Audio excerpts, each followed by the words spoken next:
one, I remember I had a 1963 Buick Special. I bought, Yeah. It was green with a Landau top. Ooh, Watch out. fancy. Fancy. Anyway, I was really only the third owner of that vehicle. It was a good unit, but the it still had the original like option booklet that you would get with the car. Yeah. And seatbelts were an option for that vehicle, and they only had lap belts in the front and no seatbelts in the back. Oh, yeah. 1963. That's right. And one of the neat options that was not on that car was a purse hanger. So underneath, okay, very minor vehicle technology.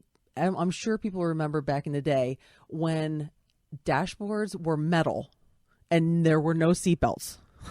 Talk about eating the dash, because now dashboards are all padded. You know, there's the airbags in them. And 1968, first seatbelt was required. Yeah, so that was a 63, so it was an option. Yeah, it was an option in 63. Yeah. 68 was the first year that the cars were required to have it. Yeah. And I remember one of my friends down the street, his mom had a Plymouth Volare. It was tan, and his little brother would stand. It was a bench seat, and his little brother would stand between his mom and the passenger on the seat. And I remember thinking, what if she stops fast? You know, like. Well, they called that learning then. Nowadays they call it abuse. But back then they called it learning. I think that's what my dad called it. Well, that learned you, didn't you there, son? That's right. Lesson learned. That's right. You'll learn not to stand. Learn not to put that fork in the outlet. That's right. It's called a seat, and that's where you sit. And that's where your butt goes. That's right. That's where your butt goes. It's not to be stood on. True. That's what he would have told me. True. And he probably would have hit the brakes, so I learned.